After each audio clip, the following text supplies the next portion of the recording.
मैया कहती अरे कोई बाजार में बिकने वाली चीज तो है नहीं चंद्रमा जो तुमको खरीद के ला करके दे दे।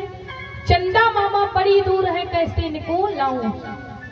लेकिन कृष्ण जी रोना नहीं बंद करते। मैया जाती है एक तसले में जल ले आते हैं और जैसे बीच आंगन में रखा उसी जल में चंद्रमा की परछाई दिखने लगी। अब कृष्ण जी सोचने लगे लाओ चंद्रमा को अपने हाथों में ले ले। जैसे लेने के लिए चले जैसे जल में हाथ रखा तुरंत चंद्रमा गायब। फिर रोने लगे कहते कि बाल हट राज हट तिरिया हट बड़ी खराब होती।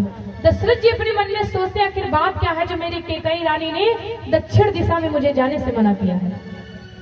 दशरथ जी उसी दिशा में जाते हैं जिस दिशा में मैया कैकेयी ने मना किया था। घोड़े पर सवार होते हैं और चल देते हैं शिकार खेलने के लिए। मार्ग में जाते हुए राजा दशरथ जी देखते क्या है कि मार्ग में उन्हें एक सरोवर नजर आता है दरिया। तो दशरथ जी अपने मन में सोचने लगे कि लाओ इस नदी में अपनी प्यास को बुझा लेते हैं और अपने घोड़े को भी जल पिला देते हैं। क्योंकि जब कहीं पर आप जाते हो धूप होती तो आपको नल या वृक्ष नजर आता तो आप जरूर ठहरते हैं जल पीते हैं, उससे आपकी थकान दूर हो जाती है। दशरथ जी भी सोचने लगे लो इसी नदी में अपने घोड़े को जल पिला दें, हम भी अपनी प्यास को बुझा लें। दशरथ जी घोड़े को जल को पिलाते हैं। जैसे अपने जल पीने के लिए प्यास बुझाने के लिए झुकते हैं दशरथ जी की नजर पड़ी क्या कि बीच सरोवर में एक बहुत सुंदर सा कमल का पुष्प लगा हुआ है। बीच सरोवर में ना इधर है ना उधर है।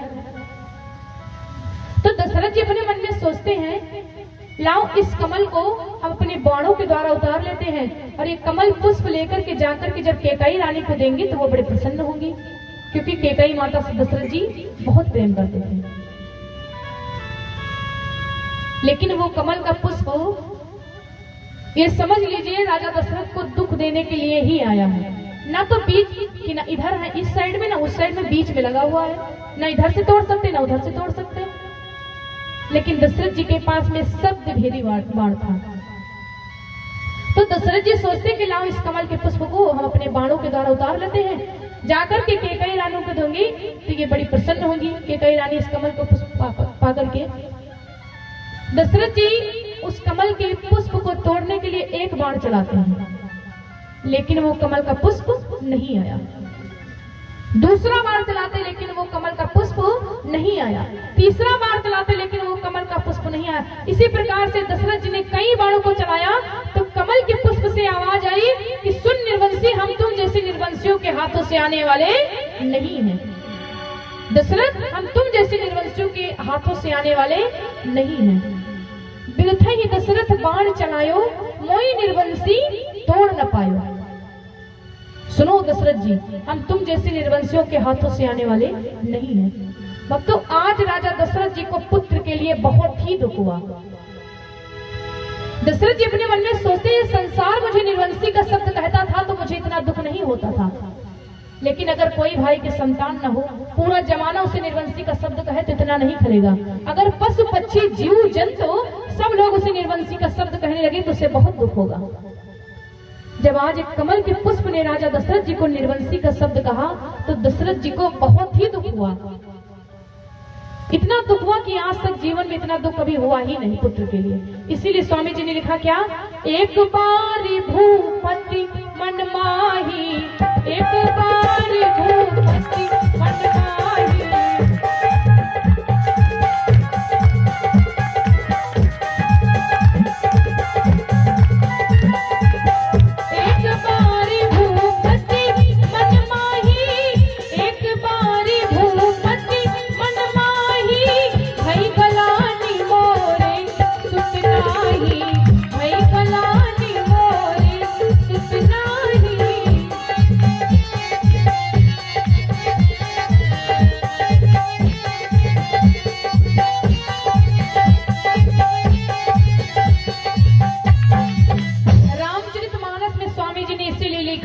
एक बार भूपति मन माही, भाई गलानी मोरे सुत नाही।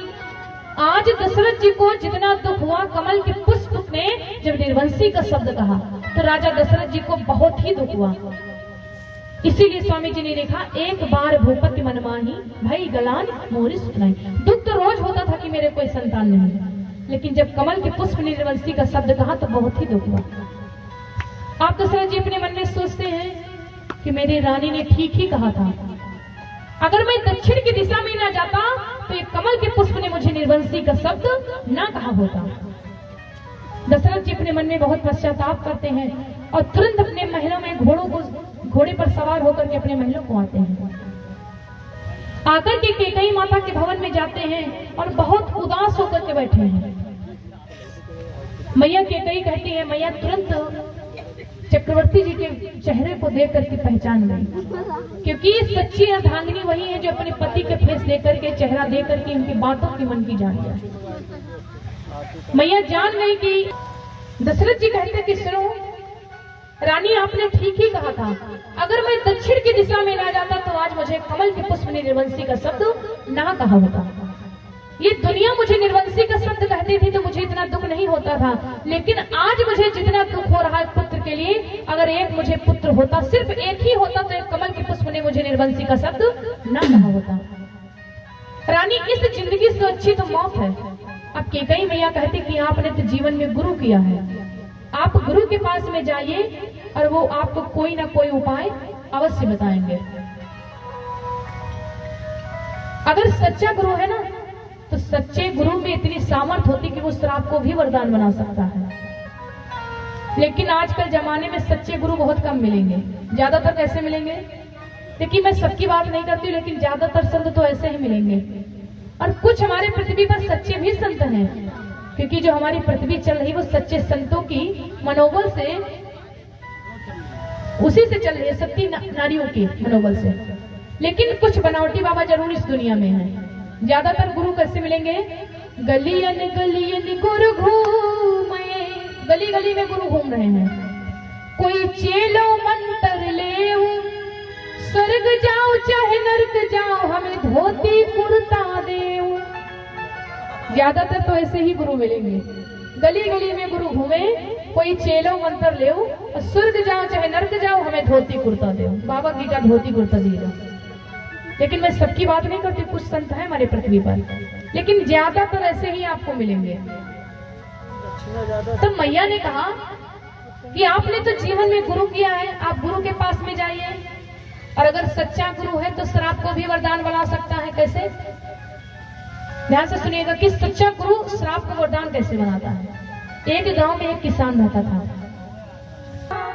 तब ही सफल तेरा जीवन होगा, गुरु की शरण में एक दिन जाना होगा। तब ही सफल तेरा जीवन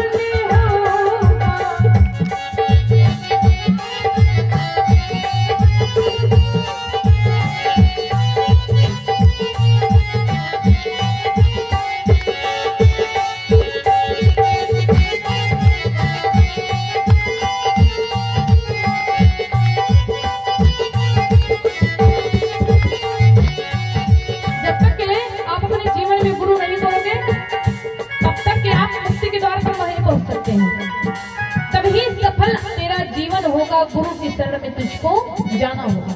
और बालापन खेल तूने जानी में सब खोया है, माया के चक्कर में पड़ के सब कुछ भूलो है।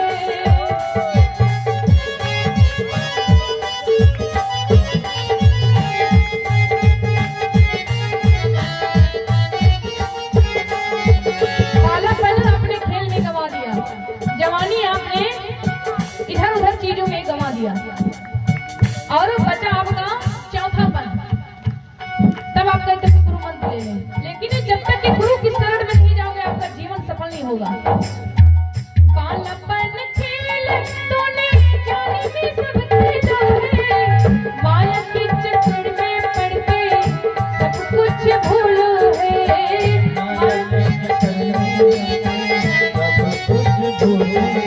और यहाँ का हिसाब तुझको देना होगा, एक एक क्षण का, एक एक सेकंड का हिसाब तुमको प्रभु के घर में देना होगा। यहाँ का हिसाब तुझको देना होगा, तब ही सफल तेरा जीवन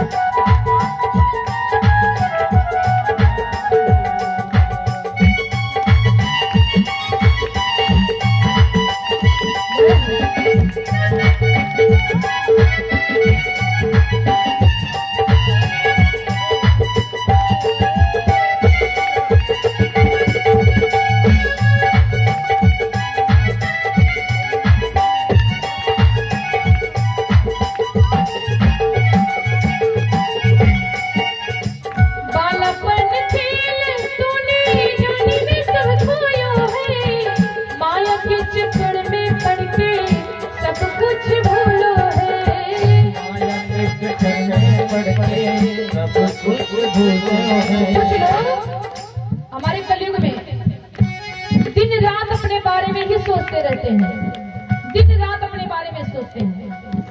मैं क्या करूं, मैं क्या खाऊं, कैसे मेरा परिवार सुखी रहेगा, कैसे मेरे बच्चे सुखी रहेंगे, कैसे आगे चलकर के मेरा वंश बढ़ेगा। लेकिन भगवान के बारे में पूछो तो एक क्षण भी नहीं सोचते हैं। पूरा जिंदगी बिता दी अपने बारे में ही सोचते। अगर साइकिल हो गई तो मोटरसाइकिल हो जानी चाहिए, मोटरसाइकिल हो गई तो कार हो जानी चाहिए, कार हो गई तो जहाज होना चाहिए। अपने बारे में ही दिन रात सोचते हैं। बालापन के तूने जन्म सिखाया है, माया के चक्कर में पड़ के सब कुछ भूलो है। माया के चक्कर में पड़ के सब कुछ भूल गए, माया के चक्कर में पड़ के सब कुछ भूल। लेकिन जब आप प्रभु के घर जाओगे ना, यहाँ का हिसाब तुझको देना होगा। जब आप यहाँ का पूरा एक एक सेकंड का हिसाब दोगे तभी आपका जीवन सफल होगा। यहाँ का हिसाब तुझको देना होगा, तो वही सफल तेरा जीवन होगा। उनकी शरण में सबको जाना होगा।